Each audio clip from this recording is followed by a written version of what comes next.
With கோமாளியில் நடந்த இஷ்யூனால எங்க பார்த்தாலுமே மணிமேகலை அவர்களுடைய டாக்கா தான் போய்கிட்டு இருக்கு. அதனாலேயே இந்த தடவை பிக் பாஸ் சீசன் 8 மணிமேகலை உள்ள வருவாங்க, அதற்கான வாய்ப்புகள் ரொம்பவே அதிகம் அப்படின்னு சோஷியல் மீடியால நிறைய தகவல்கள் வெளிவந்துட்டு இருக்கு. ஸோ இதற்கான கிளாரிபிகேஷனு இப்போ மணிமேகலை அவர்களே கொடுத்துருக்காங்க அப்படின்னு சொல்லலாம். கண்டிப்பா இந்த சீசன் பிக் பாஸ்ல நான் கலந்துக்கல, இதை தவிர எனக்கு நிறையவே பிளான்ஸ் இருக்கு அப்படின்னு சொல்லியிருக்காங்க.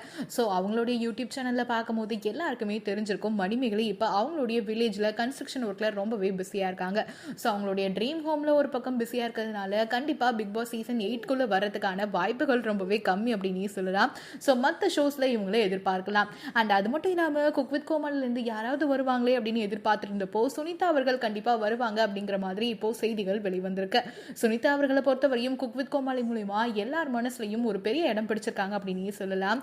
அவங்களுக்கு தமிழ் தெரியாதனால ஏகப்பட்ட ரசிகர்களையும் கவர்ந்து வச்சிருக்காங்க. அவங்களுடைய தவறுதலான வரிகளுடைய பாட்டுக்கு ஏகப்பட்ட ரசிகர்களும் இருக்காங்க. ஸோ இந்த தடவை பிக் பாஸ்குள்ள போய் என்னென்ன பாடல்கள்லாம் பாட போறாங்க அப்படின்னு சுனிதாவோட ஃபேன்ஸை இப்பவே கேட்க ஆரம்பிச்சிட்டாங்க அப்படின்னு சொல்லலாம். ஸோ இந்த தடவை பிக் பாஸ் சீசன் 8 சுனிதா அவர்கள் போனா எப்படி இருக்கும் அப்படிங்கறத உங்களுடைய எதிர்பார்ப்பு என்ன அப்படிங்கறதையும் மறக்காம ஷேர் பண்ணிக்கோங்க. ஸோ பிக் பாஸ்ல இந்த தடவை விஜய் சேதுபதி அவர்கள் வர்றதுனால இன்னுமே எதிர்பார்ப்பு அதிகமா இருக்கு.